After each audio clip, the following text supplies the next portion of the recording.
Tumblr, the once dominant, booming, popular social media platform that valued at over $1.3 billion in 2013. It used to be one of the most defining internet platforms of the new millennium. If TikTok is Gen Z's favorite social media platform, Tumblr was millennials because it allowed them to curate posts, links, photos, GIFs, and other media into a customizable blog. Tumblr wasn't just a social networking platform, it was an aesthetic. Many people liked it because it allowed them to have the freedom of almost any expression. Its rapid growth in just a few years after it was made public looked unstoppable, and it developed its own culture and cult following. Taylor Swift, Lady Gaga, and Barack Obama famously used the platform. But just as fast as it rose, things turned bad very quickly as well.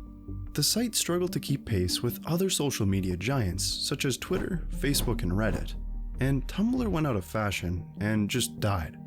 It was eventually sold for a paltry $3 million in 2019. But just as everyone had forgotten about Tumblr, the platform seems to have suddenly got rejuvenation.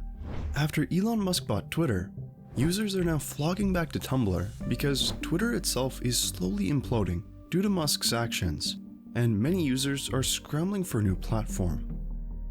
After years of losing users and declining relevance, there is a glimpse of comeback to Tumblr. A sudden hope for recultivated popularity and significance seems to be brewing. But what really happened to Tumblr in the first place? And how is this comeback possible? In 2007, David Karp became very interested in alternating the traditional blogging called Tumblr and created his own. Within the first 2 weeks of its launch, over 80,000 accounts were already active on the platform. Tumblr picked up steam as popular bloggers moved their content over to Tumblr. At the start of 2010, Tumblr was landing 100 million impressions every month, and eventually, it was around 13 billion impressions per month by the end of 2011, far surpassing Twitter at the time. With such astronomical growth, it became a place for people with different content and niches to express their passion. At the time, David Karp said internet users spend more time on Tumblr than they do on Facebook and Twitter. Tumblr was a center for several subcultures, one of which was fashion. They even hired a fashion director, and they sent top bloggers to high-profile events like New York Fashion Week. This popularity paid off, but at the same time attracted the wrong buyer. It was bought by Yahoo for $1.1 billion.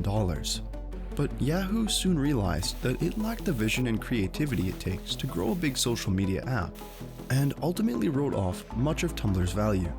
In 2018, Chief Executive Jeff Donofrio announced that Tumblr will ban adult content and promised a better, more positive Tumblr. Hundreds of thousands of blogs and millions of individual posts containing adult content were shut down, but these policy changes infuriated and alienated many of its users and longtime supporters. Eventually, Verizon acquired Yahoo itself and also Tumblr for $3 million. And after 10 years as CEO, David Karp announced on Twitter in 2017 that he was leaving Tumblr.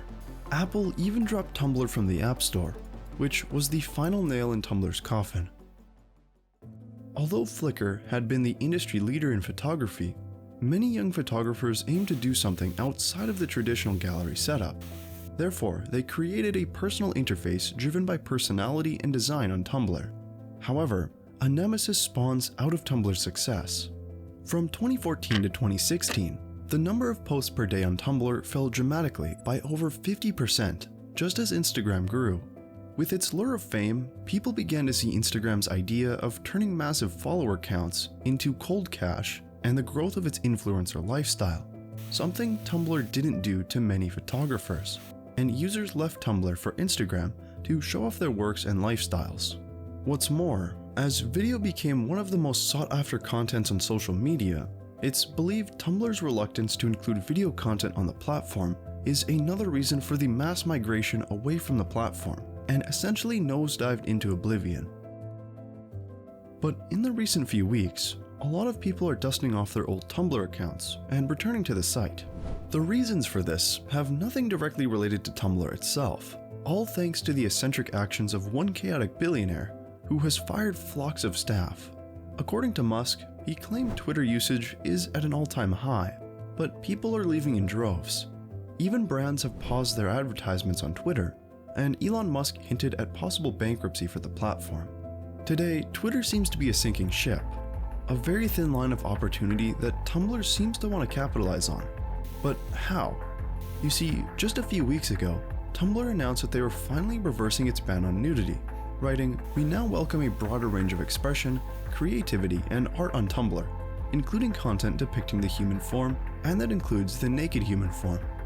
Even though the user design of Tumblr looks unpleasant, the posts are chronological and undated, and most of its users are anonymous, many people still love the platform.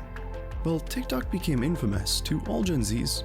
61% of new Tumblr users, as of early 2022, were under the age of 24. Tumblr is genuinely making a comeback here. However, we need to know that the Tumblr of 2013 would be nothing like the Tumblr of today. People that used Tumblr back then have since grown up, and things have changed. Tumblr of 2022 and beyond will have to do things that are in tune with today's social media. But as Twitter is now slowly getting rotten by the eccentric Elon Musk, Tumblr has the advantage to overtake Twitter to become the new key player in the world of social media.